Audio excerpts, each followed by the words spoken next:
नमस्कार दोस्तों, आप सभी का आपके अपने YouTube चैनल स्टडी विद राज में स्वागत है। दोस्तों, आज के इस वीडियो में मैं आप लोगों को पवन सीरीज के इंपॉर्टेंट क्वेश्चंस हल कराऊंगा। तो इसके लिए मेरे वीडियो को इन तक देखिए और यदि वीडियो पसंद आए तो वीडियो को लाइक करें और इस चैनल पर नए हैं तो चैनल को सब्सक्राइब करें।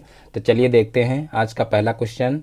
तो देखिए, पहला क्वेश्चन है, एक शंकु के आधार की त्रिज्या 3.5 सेंटीमीटर तथा ऊंचाई 12 सेंटीमीटर है। शंकु का आयतन तथा वक्र पृष्ठ ज्ञात कीजिए।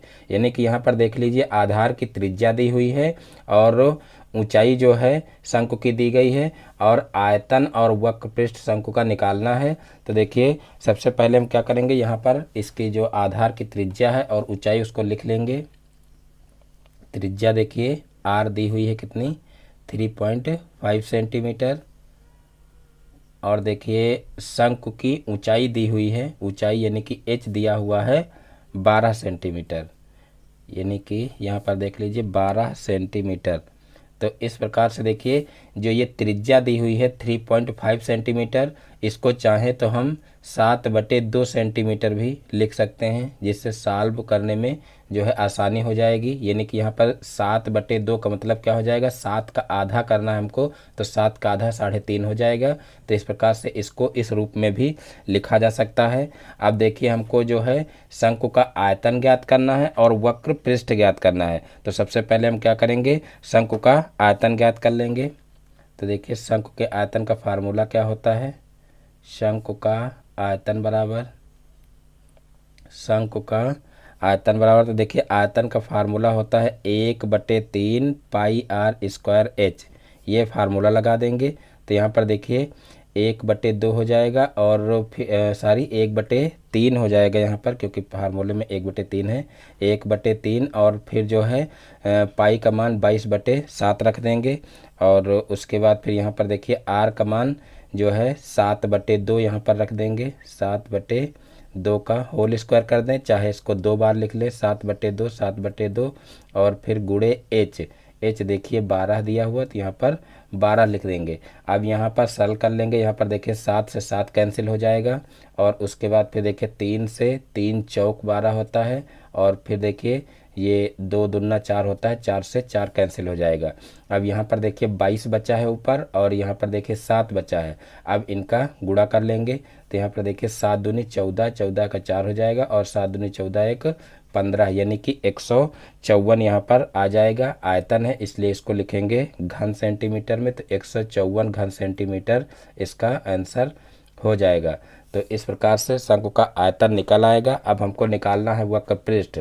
तो देखिए जो शंकु का वक्र पृष्ठ होता है, वक्र पृष्ठ का फार्मूला होता है पाई आर एल, यानी कि सबसे पहले हमको एल निकालना है और एल जो है वो शंकु की तिरछी ऊंचाई कहलाती है। तो इसके लिए एक अलग से फार्मूला होता है। तो सबसे पहले हम क्या करेंगे कि शंकु की जो तिर्यक ऊंचाई या तिरछी ऊंचाई होती है उसको जो है हम निकाल लेंगे। तो देखिए, इसका फार्मूला होता है शंकु की तिर्यक ऊंचाई बराबर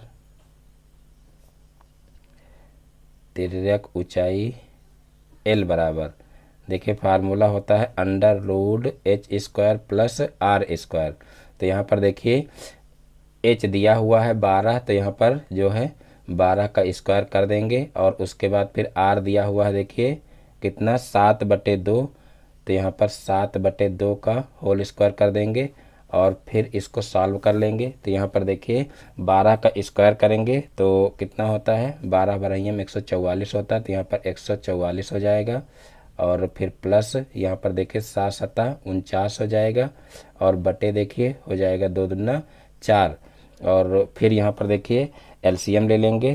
तो देखिए एलसीएम लेंगे तो यहाँ पर कितना हो जाएगा, 4 चौक 16, 16 का 6 और उसके बाद फिर 4 चौक 16 और एक 17, 17 का 7 और फिर जो है 4 एकम 4 और एक 5 और बटे में यहाँ पर हो जाएगा देखिए प्लस में 49 और बटे में हो जाएगा 4। अब यहाँ पर रूट लग जाएगा।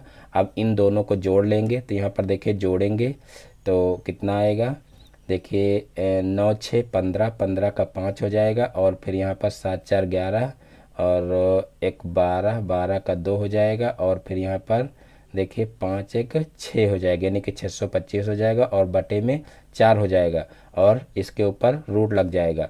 अब यहाँ पर देखिए 625 का वर्गमूल निकालेंगे तो 625 का वर्गमूल क्या आएगा, 25 आएगा, क्योंकि 25 का 25 से गुणा करेंगे तो 625 आता है।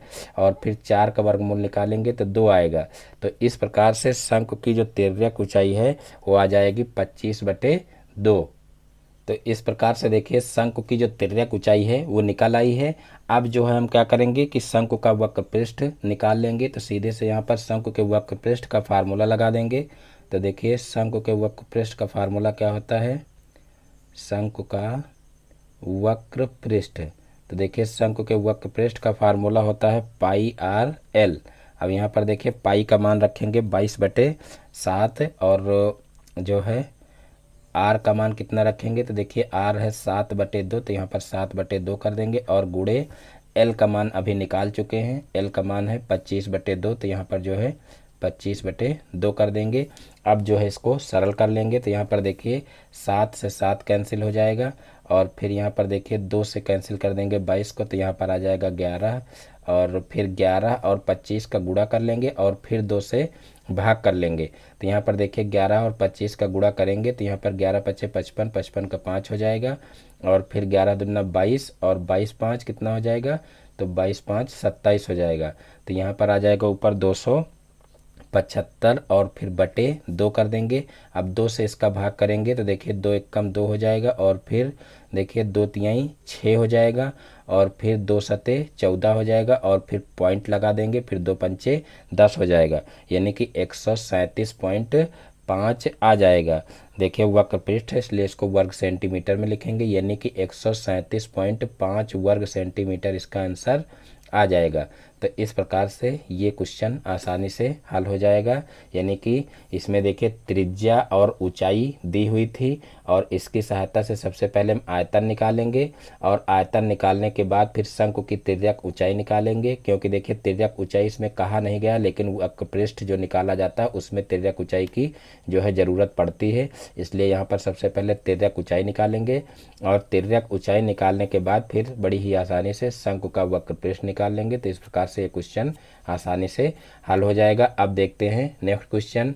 तो देखिए नेक्स्ट क्वेश्चन है क्वेश्चन नंबर 2। एक शंकु की ऊंचाई 48 सेंटीमीटर और आधार का व्यास 28 सेंटीमीटर है। इस शंकु का आयतन, वक्र पृष्ठ और संपूर्ण पृष्ठ ज्ञात कीजिए। देखिए जो क्वेश्चन ऊपर सॉल्व किए हैं सेम वैसे ही ये भी करना है।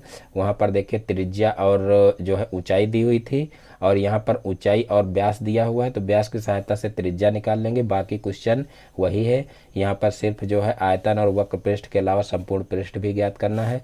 तो देखिए सबसे पहले हम क्या करेंगे, शंकु की ऊंचाई h लिख लेंगे। तो देखिए ऊंचाई h जो है वो दी हुई है 48 सेंटीमीटर, 48 सेंटीमीटर और उसके बाद फिर देखिए व्यास यानी कि d दिया हुआ कितना, 28 सेंटीमीटर, 28 सेंटीमीटर।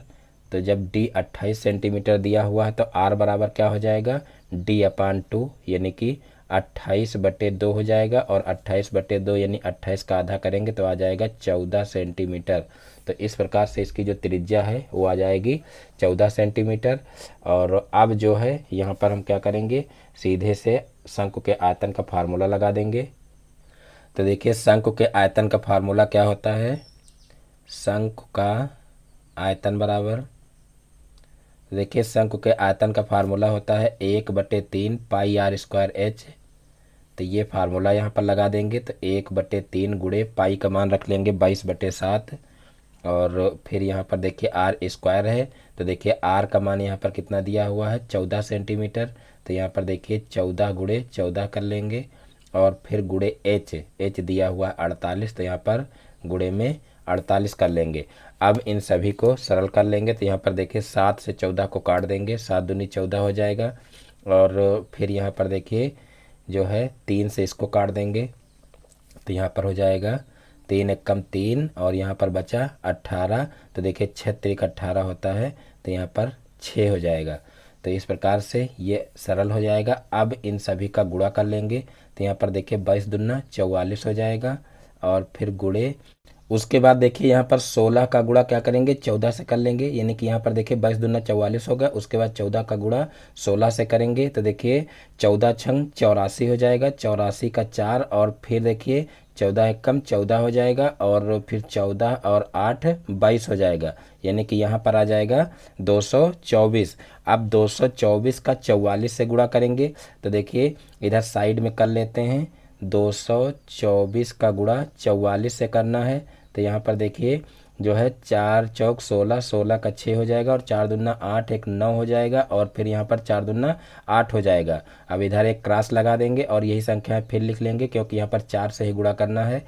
तो यहाँ पर 6 हो जाएगा, 9 हो जाएगा, 8 हो जाएगा और फिर इन सभी को नीचे उतार लेंगे, यानी कि इनका जोड़ कर लेंगे तो देखिए यहाँ पर 6 हो जाएगा और फिर 9 6 15, 15 का 5 हो जाएगा और फिर यहाँ पर देखिए जो है 8 और 9 17 और 17 एक 18, 18 का 8 हो जाएगा और फिर यहाँ पर 9 हो जाएगा, यानी कि 9856 यहाँ पर आ जाएगा, यानी कि यहाँ पर 9856 घन सेंटीमीटर इसका आंसर हो जाएगा। क्योंकि ये जो है आयतन है इसलिए इसको घन सेंटीमीटर में लिखेंगे। तो इस प्रकार से शंकु का आयतन निकल आएगा। अब जो है क्या करना है, देखिए शंकु का आयतन ज्ञात करना था, वक्र पृष्ठ और संपूर्ण पृष्ठ। तो देखिए वक्र पृष्ठ के लिए हमको क्या करना पड़ेगा, सबसे पहले तिर्यक ऊंचाई निकालनी पड़ेगी। तो देखिए तिर्यक ऊंचाई का फार्मूला होता है L बराबर √h² प्लस आर स्क्वायर। तो देखिए h यहाँ पर दिया हुआ है 48, तो यहाँ पर 48 का स्क्वायर कर देंगे और जो है r कितना दिया हुआ है, तो r देखिए दिया हुआ है 14, तो यहाँ पर देखिए 14 का स्क्वायर कर देंगे। अब 48 का स्क्वायर यहाँ पर निकाल लेंगे कितना होगा, तो इधर साइड में देखिए गुणा कर लेते हैं। तो देखिए 48 गुणे 48 करना है तो देखिए 8 अठाई 64, 64 का 4 हो जाएगा, फिर देखिए 4 अठे 32 हो जाएगा और 32 6 38 हो जाएगा और फिर यहाँ पर देखिए जो है 8 अठाई 64, 64 का 4 हो गया और फिर 8 चौक 32 और 32 और 6 38 हो गया। अब यहाँ पर 4 का गुणा करेंगे तो देखिए फिर यहाँ पर एक क्रॉस लगाएंगे इधर और फिर 4 अठे 32, 32 का 2 हो जाएगा और 4 चौक 16 और 16 और 3 19। तो यहाँ पर इसको जोड़ लेंगे तो देखिए यहाँ हो जाएगा 4, यहाँ पर 8 2 10, 10 का 0 और यहाँ पर 9 3 12 1 13 और फिर यहाँ पर देखिए 2 हो जाएगा, यानी कि यहाँ पर 2304 आ जाएगा। तो जो है 2304 में क्या करेंगे, इसका स्क्वायर प्लस करना है, तो यहाँ पर इसका स्क्वायर भी निकाल लेंगे। तो देखिए 14 का स्क्वायर तो सभी को पता ही होगा जो है 196 होता है। तो यहाँ पर जो है इस तरीके से लिख लेंगे। सबसे पहले 48 का स्क्वायर कितना आया है 2304 और फिर प्लस हो जाएगा देखिए 14 का स्क्वायर, तो 14 का स्क्वायर होता है 196 और फिर इसको प्लस कर लेंगे। तो देखिए इसको प्लस करेंगे तो कितना आएगा 6 4 10, 10 का 0 हो जाएगा और फिर यहाँ पर देखिए 9 है, 9 में एक जोड़ेंगे फिर 0 यानी कि 10 हो जाएगा और फिर यहाँ पर देखिए 3 है, 3 1 4 हो जाएगा और 4 1 5 हो जाएगा और फिर यहाँ पर देखिए यहाँ पर हो जाएगा 2, यानी कि कुल मिलाकर के रूट के अंदर आ जाएगा 2500 और 2500 का वर्गमूल निकालेंगे तो 2500 का वर्गमूल आ जाएगा 50, क्योंकि 50 गुणे 50 करेंगे तो यहाँ पर देखिए 25 यानी 2500 आ जाएगा। तो इस प्रकार से यहाँ पर देखिए जो तिर्यक ऊंचाई या तिरछी ऊंचाई कह लीजिए आएगी वो कितनी आ जाएगी 50 सेंटीमीटर आ जाएगी। अब इसकी सहायता से हमको क्या करना है कि शंकु का वक्र पृष्ठ निकालना है। तो अब सीधे से शंकु के वक्र पृष्ठ का फार्मूला लगा देंगे। तो देखिए शंकु का वक्र पृष्ठ का फार्मूला क्या होता है, तो होता है πRL। तो यहाँ पर सीधे से πRL का फार्मूला लगा देंगे और फिर जो है यहाँ पर पाई की जगह पर पाई ही रखेंगे। देखिए जो पवन की सीरीज है उसमें यहाँ पर पाई का मान नहीं रखा गया है, किसी भी फार्मूले में पाई का मान नहीं रखा गया है। लेकिन बाद में स्टूडेंट कमेंट करने लगते हैं कि सर आपने पाई का मान नहीं रखा है। तो देखिए पाई का मान अगर रख करके हल करेंगे तब भी कोई प्रॉब्लम नहीं है, और अगर आप पाई का मान नहीं रख रहे हैं, पाई में आंसर दे रहे हैं, तब भी कोई प्रॉब्लम नहीं है। फिलहाल अगर ऑब्जेक्टिव वाला क्वेश्चन हो तो उसमें अगर पाई में उसका उत्तर दिया हो तो आप पाई में जो है मान निकाल सकते हैं, और पाई में अगर मान नहीं दिया है यानी कि पाई का मान रख दिया जाता है तो आप उसको पाई का मान रख करके भी हल कर सकते हैं। तो इस प्रकार से जो ऑब्जेक्टिव टाइप के क्वेश्चन है उसमें तो अनिवार्य रूप से ये देखना रहता है कि आंसर पाई में आ रहा है कि ऐसे ही आ रहा है। और जब आपको ऐसे इस टाइप का यानी लघु उत्तरीय या अति लघु उत्तरीय क्वेश्चन सॉल्व करने के लिए दिया जाए तो वहाँ पर जो है हम क्या कर सकते हैं कि अपनी इच्छा अनुसार पाई का मान रख भी सकते हैं और नहीं भी रख सकते हैं। तो इस प्रकार से इसको सॉल्व किया जा सकता है। तो यहाँ पर देखिए पाई आर एल फार्मूला लगाएंगे शंकु के वक्र पृष्ठ का। तो यहाँ पर देखिए पाई की जगह पर पाई रखेंगे यानी कि इसका मान हम नहीं रख रहे हैं। और आर देखिए कितना है, तो आर है देखिए 14, तो यहाँ पर 14 रख देंगे। और फिर एल देखिए निकाले हैं 50, तो यहाँ पर 50 रख देंगे। तो इस प्रकार से यहाँ पर देखिए 14 पंचे कितना होता है 70, यानी कि यहाँ पर आ जाएगा 700। और यहाँ पर पाई है तो आगे पाई लिख देंगे। तो इस प्रकार से जो है 700 पाई इसका आंसर आ जाएगा। और जो है वक्र पृष्ठ है इसलिए इसको वर्ग सेंटीमीटर में लिखेंगे। तो इस प्रकार से इसका वक्र पृष्ठ भी निकल आएगा। अब हमको क्या करना है कि शंकु का संपूर्ण पृष्ठ निकालना है। तो यहाँ पर हम शंकु के संपूर्ण पृष्ठ का फार्मूला लगा देंगे। तो देखिए शंकु का संपूर्ण पृष्ठ का फार्मूला क्या होता है, संपूर्ण पृष्ठ। तो देखिए शंकु के संपूर्ण पृष्ठ का फार्मूला होता है पाई आर और होता है एल प्लस आर, यानी कि ब्रैकेट के बाहर लिखेंगे पाई आर और ब्रैकेट के अंदर एल प्लस आर। तो यहाँ पर भी देखिए हम पाई का मान नहीं रख रहे हैं यानी कि पाई की जगह पर पाई ही रखेंगे और आर का जो है मान रख लेंगे। तो आर देखिए कितना है, तो आर 14 है तो यहाँ पर 14 लिख लेंगे। और फिर यहाँ पर एल देखिए 50 निकाल चुके हैं तो यहाँ पर 50 हो जाएगा। और फिर आर जो है कितना हो जाएगा 14 हो जाएगा। तो यहाँ पर हो जाएगा देखिए पाई गुणे 14 और यहाँ पर देखिए 50 और 14 को जोड़ लेंगे। तो 50 और 14 को जोड़ेंगे तो 64 हो जाएगा। तो यहाँ पर गुणे में 64 हो जाएगा। अब 64 और 14 का जो है गुणा कर लेंगे। तो देखिए 64 और 14 का गुणा करेंगे तो 14 चौको 56 हो जाएगा। और 56 का देखिए 6 हो जाएगा। और फिर देखिए 14 छंग 84 और 84 और 5 कितना हो जाएगा 89। तो यहाँ पर देखिए 89 लिख लेंगे यानी कि 896 आ जाएगा। और फिर देखिए यहाँ पर पाई है तो आगे पाई लिख लेंगे। तो इस प्रकार से 896 पाई और संपूर्ण पृष्ठ है इसलिए इसको वर्ग सेंटीमीटर में लिखेंगे। तो 896 पाई वर्ग सेंटीमीटर इसका आंसर हो जाएगा। तो इस प्रकार से ये क्वेश्चन भी आसानी से हल हो जाएगा। अब देखते हैं नेक्स्ट क्वेश्चन। तो देखिए नेक्स्ट क्वेश्चन है क्वेश्चन नंबर 3, निम्न समीकरण को प्रतिस्थापन विधि से हल कीजिए। देखिए यहाँ पर दो समीकरण दिए हुए हैं और इनको क्या करना है प्रतिस्थापन विधि से हल करना है। तो सबसे पहले देखिए पहला क्वेश्चन देखते हैं। 3x + 2y = 0 दिया हुआ है और 2x + y बराबर दिया हुआ है -1। तो सबसे पहले इसको मान लेंगे समीकरण 1 और इसको मान लेंगे समीकरण 2। तो यहाँ पर देखिए हम यहाँ पर लिख लेंगे समीकरण 1 से, तो देखिए समीकरण 1 को लेकर के चलेंगे और इसमें से एक चर का मान निकाल लेंगे। तो देखिए यहाँ पर 3x + 2y = 0 दिया हुआ है। तो यहाँ पर सबसे पहले हम 2y को उधर ले जाएंगे तो 3x = 2y हो जाएगा। और फिर x बराबर यहाँ पर देखिए प्लस का था इधर जाएगा तो ये माइनस का हो जाएगा इसलिए यहाँ पर माइनस लगाना अनिवार्य है। और फिर यहाँ पर इस 3 को भी इधर पक्षांतर करेंगे। तो देखिए 3 को पक्षांतर करेंगे तो यहाँ पर -2y/3 हो जाएगा। यानी कि यहाँ से देखिए x की वैल्यू जो है निकल आएगी y के पदों में। अब जो है क्या करेंगे यहाँ पर लिखेंगे x का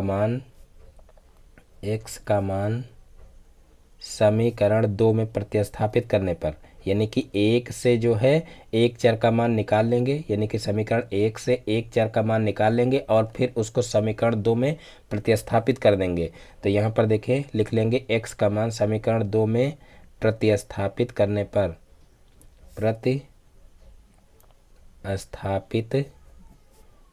पर तो इस तरीके से प्रतिस्थापित कर देंगे। यहाँ पर देखिए समीकरण 2 है क्या, 2x प्लस वाई बराबर माइनस का 1 है, और यहाँ पर देखिए x की जगह पर हमको ये मान रखना, तो यहाँ पर 2 माइनस हो जाएगा 2y और फिर अपान 3, और फिर यहाँ पर प्लस का y है तो प्लस का y लिख लेंगे, बराबर माइनस का 1 है। अब जो है इसका अंदर गुणा कर लेंगे, तो यहाँ पर देखिए माइनस का 2 दूना 4 हो जाएगा, और जो है माइनस का 4y और अपान 3 हो जाएगा, और प्लस का y बराबर माइनस का 1 हो जाएगा।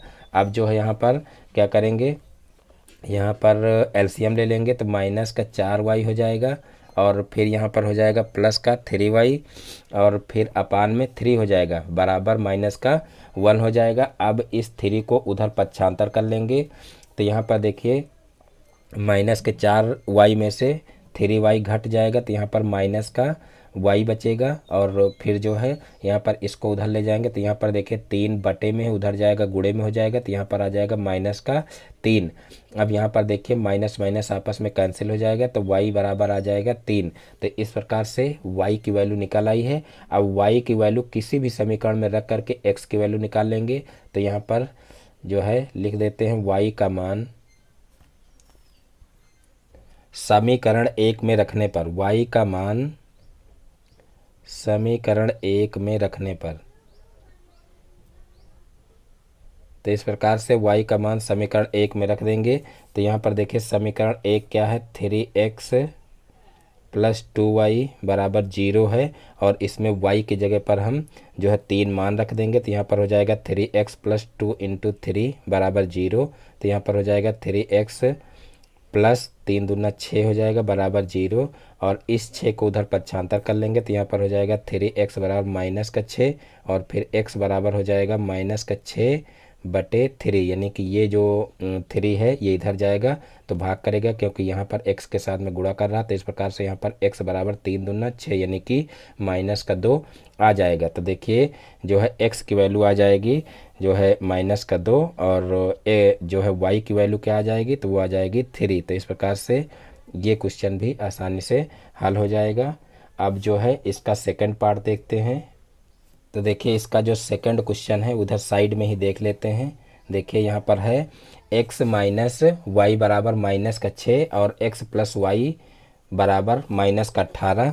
तो इधर साइड में इसको देख लेते हैं। यहाँ पर देखिए ये हो जाएगा समीकरण 1 और ये हो जाएगा समीकरण 2। अब यहाँ पर सबसे पहले देखिए प्रतिस्थापन विधि से हल करना, तो सबसे पहले हम क्या करेंगे कि समीकरण 1 से यहाँ पर लिखेंगे और समीकरण 1 से क्या करेंगे, एक जो है चर का मान निकाल लेंगे। तो यहाँ पर देखिए x माइनस वाई बराबर माइनस का 6 दिया हुआ है, तो यहाँ से हम क्या करेंगे x की वैल्यू निकाल लेंगे। तो यहाँ पर माइनस का 6 और प्लस का y हो जाएगा।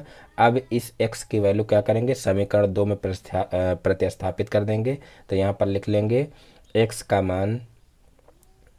मान समीकरण 2 में प्रतिस्थापित करने पर, समीकरण 2 में प्रतिस्थापित करने पर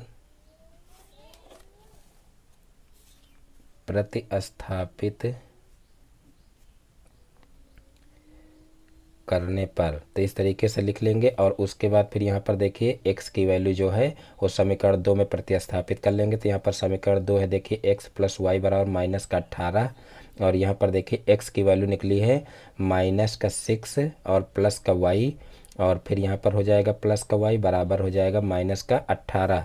अब यहाँ पर y जुड़ जाएगा तो हो जाएगा देखिए 2y, और यहाँ पर ये जो 6 है वो उधर जाएगा तो प्लस का 6 हो जाएगा। तो यहाँ पर हो जाएगा माइनस का 18 और प्लस का 6। तो इस प्रकार से यहाँ पर 2y बराबर हो जाएगा देखिए 18 में से 6 जाएगा तो यहाँ पर बचेगा 12 और माइनस का बचेगा क्योंकि माइनस की संख्या बड़ी है। अब यहाँ पर y बराबर माइनस का 12 बटे 2 कर देंगे, क्योंकि 2 यहाँ पर देखिए गुणा कर रहा है तो उधर जाएगा तो भाग करेगा। अब यहाँ से y की वैल्यू निकल आएगी, 2 छक्का 12 होता है, तो यहाँ पर देखिए y की वैल्यू आ जाएगी माइनस का 6। और उसके बाद फिर जो है अब y का मान जो है किसी भी समीकरण में रख करके x की वैल्यू निकाल लेंगे। तो यहाँ पर लिख लेंगे y का मान समीकरण 1 में रखने पर तो इस प्रकार से समीकरण 1 में जो है रख देंगे। तो देखिए समीकरण 1 क्या है, x माइनस वाई बराबर माइनस का 6 है। तो यहाँ पर देखिए जो है क्या करेंगे, x की जगह पर जो है सारी y की जगह पर मान रख देंगे। तो देखिए y की वैल्यू कितनी है, माइनस का 6 है। तो यहाँ पर देखिए x माइनस, यहाँ पर ऑलरेडी पहले से माइनस लगा हुआ तो इसलिए माइनस लगाएंगे, उसके बाद ब्रैकेट के अंदर लिखेंगे माइनस का 6 बराबर माइनस का 6 हो जाएगा। अब x माइनस माइनस का गुणा होगा तो प्लस का 6 हो जाएगा बराबर माइनस का 6 हो जाएगा। और फिर x बराबर यहाँ पर देखिए इस 6 को उधर पक्षांतर करेंगे तो इधर प्लस का उधर जाएगा माइनस का हो जाएगा। और फिर माइनस का 6 और माइनस का 6 आपस में जुड़ जाएगा, क्योंकि माइनस माइनस जुड़कर माइनस होते तो यहाँ पर चिन्ह माइनस का लगेगा और ये दोनों जुड़ जाएंगे तो 6 6 12 हो जाएगा, यानी कि x की वैल्यू माइनस का 12 आ जाएगी और y की वैल्यू ऊपर माइनस का 6 निकाल चुके हैं। तो इस प्रकार से ये क्वेश्चन भी आसानी से हल हो जाएगा। अब देखते हैं नेक्स्ट क्वेश्चन। तो देखिए नेक्स्ट क्वेश्चन है क्वेश्चन नंबर 4, निम्न समीकरण को विलोपन विधि से हल कीजिए। यहाँ पर देखिए 2 समीकरण दिए हुए हैं, इनको क्या करना है, विलोपन विधि से हल करना है। अभी आप लोग प्रतिस्थापन विधि से जो है 2 समीकरण हल कर चुके हो। तो यहाँ पर देखिए इनको जो है विलोपन विधि से हल करना है। तो यहाँ पर देखिए जो है हम क्या करेंगे, सीधे से एक चर का विलोप कर देते हैं। यहाँ पर देखिए एक चर बराबर है, क्योंकि यहाँ पर ऊपर y दिया हुआ है नीचे भी y दिया हुआ है, चिन्ह विपरीत है इसलिए यहाँ पर लिखेंगे जोड़ने पर। अगर चिन्ह समान होते तो लिखते घटाने पर। तो यहाँ पर देखिए जोड़ने पर लिखेंगे तो इस प्रकार से ये पद जो है आपस में कैंसिल हो जाएगा। और यहाँ पर देखिए x में 2x जुड़ जाएगा तो यहाँ पर हो जाएगा 3x और यहाँ पर देखिए 8 7 15 हो जाएगा। अब यहाँ से देखिए x की वैल्यू निकाल लेंगे तो देखिए 3 को इधर पक्षांतर करेंगे तो 15/3 हो जाएगा। तो इस प्रकार से x बराबर आ जाएगा 3 5 15 यानी कि 5 आ जाएगा। अब जो है x की वैल्यू किसी भी समीकरण में रख करके y की वैल्यू निकाल सकते हैं। तो यहाँ पर लिख लेंगे x का मान समीकरण 1 में रखने पर, समीकरण 1 में रखने पर। तो इस प्रकार से समीकरण 1 में इसका मान रख लेंगे। तो देखिए x प्लस वाई बराबर 7 है। तो यहाँ पर देखिए x की वैल्यू रखेंगे 5 तो प्लस y बराबर 7 हो जाएगा और y बराबर हो जाएगा 7 माइनस 5 और फिर y बराबर 7 में से 5 को माइनस करेंगे तो बचेगा 2। तो इस प्रकार से y बराबर 2 हो जाएगा और x बराबर 5 निकाल चुके हैं। तो इस प्रकार से ये क्वेश्चन भी आसानी से हल हो जाएगा। अब देखते हैं नेक्स्ट क्वेश्चन। तो देखिए नेक्स्ट क्वेश्चन है क्वेश्चन नंबर 5, एक आयत की लंबाई उसकी चौड़ाई से 5 सेंटीमीटर अधिक है। यदि आयत का परिमाप 40 सेंटीमीटर हो तो इसकी लंबाई तथा चौड़ाई निकालिए। एक आयत की लंबाई उसकी चौड़ाई से 5 सेंटीमीटर अधिक है। तो यहाँ पर देखिए हम मान लेंगे कि माना आयत की चौड़ाई बराबर, माना आयत की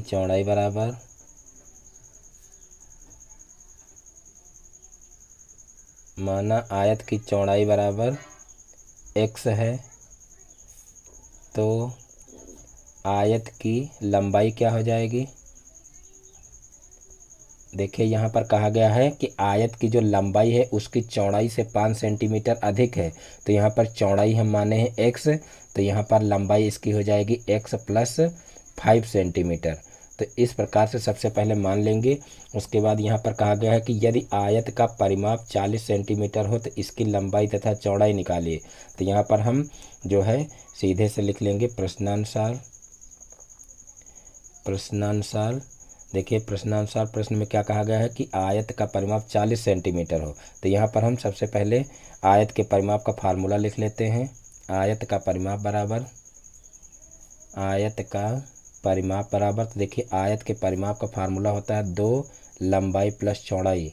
इस तरीके से ब्रैकेट में लंबाई प्लस चौड़ाई लिख लेंगे।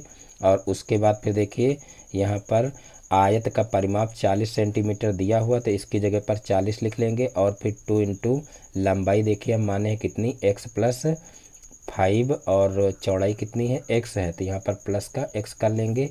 अब इसको सॉल्व कर लेंगे तो यहाँ पर देखिए हो जाएगा 40 बराबर 2 इंटू यहाँ पर हो जाएगा देखिए कितना 2x हो जाएगा, क्योंकि x में x जुड़ेगा तो 2x हो जाएगा और प्लस का 5 हो जाएगा। अब इस 2 का अंदर गुणा कर लेंगे तो यहाँ पर हो जाएगा देखिए 40 बराबर 2 दूना 4x और प्लस हो जाएगा 10। अब यहाँ पर 4x को इधर ही रखेंगे, इस 10 को इधर पक्षांतर कर देंगे तो 40 माइनस 10 हो जाएगा। और फिर यहाँ पर देखिए 4x बराबर यहाँ पर हो जाएगा 30। यहाँ पर देखिए 40 में से 10 घट जाएगा तो 30 हो जाएगा। और फिर यहाँ x बराबर हो जाएगा 30/4। अब इसको क्या करेंगे, अब इसको सरल कर लेंगे। तो यहाँ पर सबसे पहले इसको जो है 2 से काटेंगे तो यहाँ पर देखिए 2 दूना 4 हो जाएगा और यहाँ पर 15 दूना 30 हो जाएगा, यानी कि x बराबर आ जाएगा 15/2। यानी कि x की वैल्यू हमारी आएगी 15 का अगर आधा करेंगे यानी कि आ जाएगा 7.5, या इसको यही लिखा रहने दें तब भी कोई प्रॉब्लम नहीं। तो इस प्रकार से x की वैल्यू हमारी निकल आएगी। अब हमको देखिए आयत की लंबाई और चौड़ाई निकालनी है। तो यहाँ पर देखिए आयत की चौड़ाई क्या हो जाएगी, देखिए आयत की चौड़ाई जो है वो क्या हो जाएगी 7.5 ही हो जाएगी, क्योंकि यहाँ पर आयत की चौड़ाई जो है x ही माने थे तो x की वैल्यू ही इसकी चौड़ाई हो जाएगी। तो यहाँ पर चौड़ाई बराबर 7.5 सेंटीमीटर लिख देंगे। और उसके बाद फिर लंबाई इसकी क्या हो जाएगी, तो देखिए लंबाई माने थे x + 5, तो यहाँ पर देखिए जो है x की वैल्यू आई है 7.5 और +5 कर देंगे तो 7 × 5 = 12, यानी कि 12.5 सेंटीमीटर इसकी जो लंबाई है वो हो जाएगी। तो इस प्रकार से ये क्वेश्चन भी आसानी से हल हो जाएगा। अब देखते हैं नेक्स्ट क्वेश्चन। तो देखिए नेक्स्ट क्वेश्चन है क्वेश्चन नंबर 6। 2 अंकों की एक संख्या का इकाई का अंक दहाई के अंक से 1 अधिक है। यदि संख्या अंकों के जोड़ के 5 गुने से 3 अधिक हो तो वो संख्या बताइए। 2 अंकों की एक संख्या का इकाई का अंक दहाई के अंक से 1 अधिक है। यदि संख्या अंकों के जोड़ के 5 गुने से 3 अधिक हो तो वह संख्या बताइए। तो यहाँ पर सबसे पहले हम मान लेंगे कि माना इकाई का अंक बराबर x है, माना इकाई का अंक बराबर x है तथा दहाई का अंक y है, तथा दहाई का अंक बराबर y है। इस तरीके से मान लेंगे और फिर जो है यहाँ पर संख्या मान लेंगे। तो देखिए संख्या जो है वो क्या होती है, यानी कि जो दहाई का अंक है वो अपने से 10 गुना होता है। तो यहाँ पर संख्या इसकी क्या हो जाएगी, संख्या बराबर तो देखिए संख्या हो जाएगी 10y + x, 10y + x, यानी कि ये जो y है ये अपने से 10 गुना हो जाएगा। तो इस प्रकार से 10y + x जो है संख्या हो जाएगी। अब यहाँ पर लिख लेंगे प्रथम शर्तानुसार,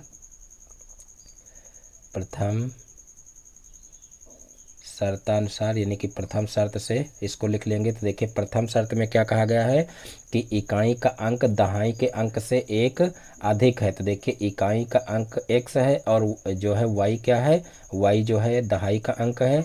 तो इकाई का अंक दहाई के अंक से 1 अधिक है, यानी कि दहाई के अंक से 1 अधिक ये है। तो हम क्या करेंगे, इसको जो है 1 अधिक कर दें तो दोनों बराबर में हो जाएंगे, यानी कि जो है x बराबर क्या हो जाएगा y + 1 हो जाएगा। अब y को इधर पक्षांतर कर ले तो x - y बराबर 1 हो जाएगा। तो ये समीकरण 1 बन जाएगा। अब यहाँ पर लिखेंगे द्वितीय शर्तानुसार।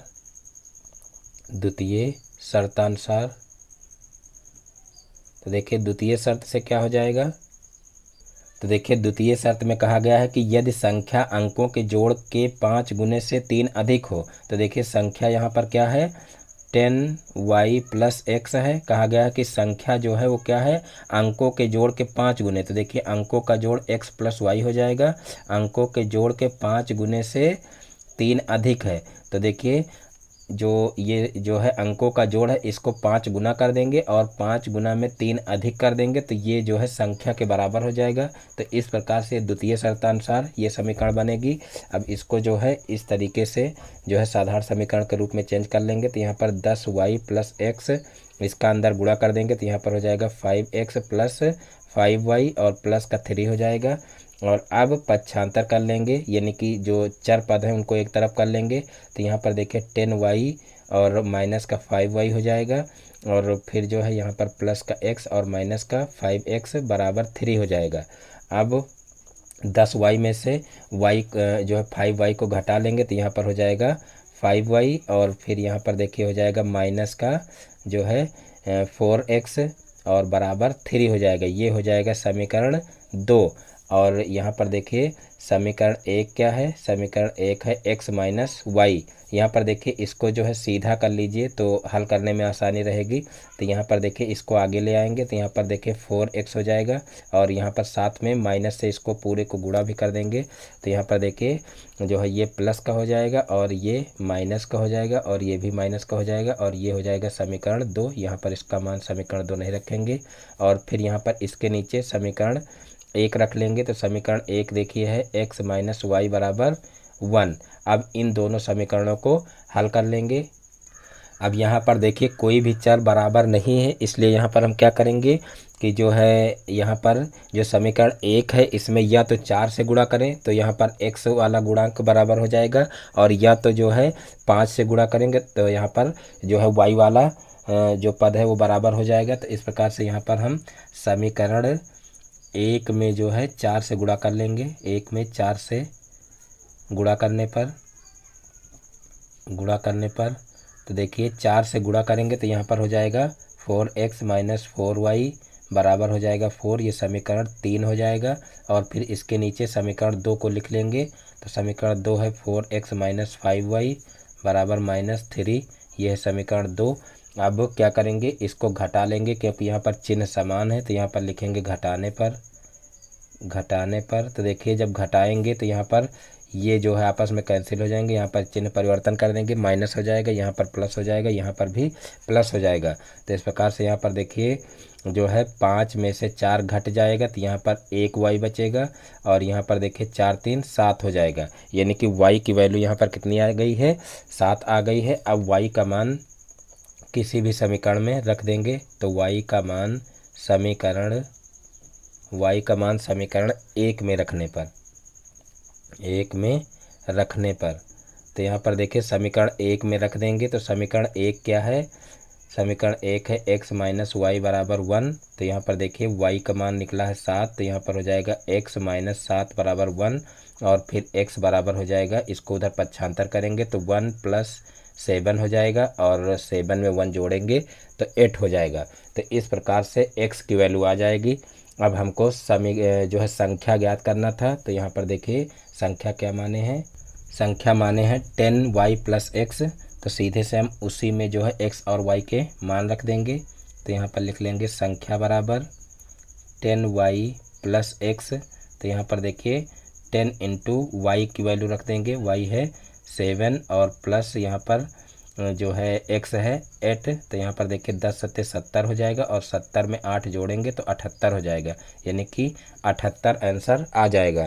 तो इस प्रकार से ये क्वेश्चन भी आसानी से हल हो जाएगा। अब देखते हैं नेक्स्ट क्वेश्चन। तो देखिए नेक्स्ट क्वेश्चन है गुणनखंड कीजिए। तो गुणनखंड यहाँ पर करना है। देखिए 4 क्वेश्चन दिए हुए हैं तो फटाफट इनको देख लेते हैं। यहाँ पर देखिए x square plus 2x minus 15 दिया हुआ है। तो सबसे पहले हम क्या करेंगे कि 15 के गुणनखंड करेंगे। तो देखिए 15 के गुणनखंड क्या होंगे, तीनों 25 15 यानी कि 3 गुणे 5 आएगा। अब इसकी सहायता से हमको 2 लाना है तो 5 में से 3 को घटा लेंगे तो 2 आ जाएगा। तो यहाँ पर देखिए एक्स स्क्वायर यहाँ पर आ जाएगा देखिए प्लस 5 माइनस कितना हो जाएगा 5 माइनस 3। तो यहाँ पर -3 इंटू एक्स माइनस 15 कर लेंगे। अब यहाँ पर देखिए इसको अंदर भेज देंगे तो यहाँ पर हो जाएगा एक्स स्क्वायर प्लस 5x और माइनस का 3x और माइनस का 15 हो जाएगा। अब जो है क्या करेंगे, अब यहाँ पर 2 के जोड़े बना करके कॉमन ले लेंगे। तो यहाँ पर देखिए इन दोनों में x कॉमन मिल रहा है तो यहाँ से बचेगा x और यहाँ से बचेगा देखिए प्लस का 5 और यहाँ से देखिए इन दोनों में से माइनस का 3 कॉमन ले लेंगे तो यहाँ से बचेगा x और यहाँ पर 3 25 15 यानी कि प्लस का 5 बचेगा। अब यहाँ से इन दोनों में से x प्लस 5 कॉमन ले लेंगे और यहाँ से देखिए बचेगा x और यहाँ से बचेगा माइनस का 3, यानी कि ये क्वेश्चन भी आसानी से हल हो जाएगा। अब देखते हैं दूसरा क्वेश्चन। तो देखिए दूसरा क्वेश्चन है x square minus 7x plus 12। तो यहाँ पर देखिए सबसे पहले हम 12 के गुणनखंड करेंगे। तो देखिए 12 के गुणनखंड होंगे 4 3 12 और 4 में 3 को जोड़ेंगे तो 7 आ जाएगा। तो इसी प्रकार से इसको तोड़ लेंगे। एक्स स्क्वायर माइनस यहाँ पर देखिए जो है 4 3 7 होता है तो 4 प्लस 3 और इंटू एक्स प्लस 12 कर लेंगे। अब यहाँ पर हो जाएगा एक्स स्क्वायर माइनस इसको अंदर भेज देंगे तो यहाँ पर हो जाएगा 4x और माइनस का 3x और प्लस का 12 हो जाएगा। अब इन दोनों में से x को कॉमन ले लेंगे तो यहाँ से बचेगा x माइनस 4 और यहाँ से ले लेंगे 3 कॉमन तो यहाँ से बचेगा x माइनस 3 चौक 12 यानी कि x माइनस 4। अब इन दोनों में से x माइनस 4 कॉमन ले लेंगे और यहाँ से बचेगा x माइनस 3। तो इस प्रकार से ये क्वेश्चन भी सॉल्व हो जाएगा। अब देखते हैं नेक्स्ट क्वेश्चन। तो देखिए नेक्स्ट क्वेश्चन है x square plus 3x plus 9/4। तो यहाँ पर देखिए इसको कैसे सॉल्व करेंगे। यहाँ पर देखिए ये लिखा हुआ है एक्स स्क्वायर और यहाँ पर बीच में देखिए लिखा हुआ 3x, इसको ऐसे ही अभी रखेंगे, इसका हम स्क्वायर बना लेंगे। तो यहाँ पर देखिए 3/2 का होल स्क्वायर इसको लिखा जा सकता है। और फिर यहाँ पर देखिए जैसे a प्लस बी का होल स्क्वायर जो है फार्मूला देखा जाए तो इसका फार्मूला क्या होता है A square plus B square plus 2ab। तो यहाँ पर देखिए A square plus B square दिया हुआ 2ab अगर करेंगे तो 2 इंटू एक्स इंटू क्या करेंगे 3/2। तो यहाँ पर देखिए 2 से 2 कैंसिल हो जाएगा तो यहाँ पर 3x बचेगा, यानी कि यहाँ पर इसकी जगह पर ये लिखा जा सकता है या कह लीजिए इसकी जगह पर ये लिखा जा सकता है, यानी कि कुल मिलाकर के यहाँ पर x प्लस 3/2 का होल स्क्वायर लिखा हुआ है। अगर इसका होल स्क्वायर खोलेंगे तो क्या हो जाएगा A square plus B square plus 2ab, यानी कि यही रूप इसका निकल करके आएगा, यानी कि यही इसका आंसर हो जाएगा। तो इस प्रकार से इसके भी गुणनखंड हो जाएंगे। अब देखते हैं नेक्स्ट क्वेश्चन। तो देखिए नेक्स्ट क्वेश्चन है 3x square plus 13x plus 4। तो यहाँ पर क्या करेंगे कि सबसे पहले 4 का गुणा 3 में करेंगे तो 4 3 12 हो जाएगा और 12 में फिर क्या करेंगे 12 में 1 जोड़ देंगे तो 13 हो जाएगा। तो इस प्रकार से यहाँ पर 3x स्क्वायर प्लस यहाँ पर तोड़ लेंगे 12 और प्लस का 1 और इंटू x कर लेंगे और प्लस 4 हो जाएगा। अब इस x का अंदर गुणा कर लेंगे तो यहाँ पर हो जाएगा 3, देखिए 3x स्क्वायर और प्लस हो जाएगा 12x और प्लस का x और प्लस का 4 और फिर यहाँ से देखिए 3x कॉमन ले लेंगे तो यहाँ से बचेगा x और यहाँ से देखिए 3 चौक 12 यानी कि 4 बचेगा और यहाँ से कॉमन ले लेंगे 1 तो यहाँ पर बचेगा x प्लस 4 और फिर इन दोनों में x प्लस 4 कॉमन ले लेंगे तो यहाँ पर हो जाएगा x प्लस 4 और यहाँ पर देखिए बचेगा 3x प्लस का 1। तो इस प्रकार से इसके भी गुणनखंड हो जाएंगे। तो इस प्रकार से आज के सारे क्वेश्चन समाप्त होते हैं। मैं उम्मीद करता हूँ कि आज के सारे क्वेश्चन आप लोगों को बहुत ही अच्छे समझ में आ गए होंगे। दोस्तों यदि हमारा वीडियो पसंद आया तो वीडियो को लाइक करें और इस चैनल पर नए हैं तो चैनल को सब्सक्राइब करें और बेल आइकन को भी प्रेस कर लें, जिससे हमारे आगे आने वाले वीडियो का नोटिफिकेशन आपके मोबाइल पर सबसे पहले पहुँचे। फिर मिलते हैं अपने नेक्स्ट वीडियो में एक नए टॉपिक के साथ में। तब तक के लिए जय हिंद, वंदे मातरम।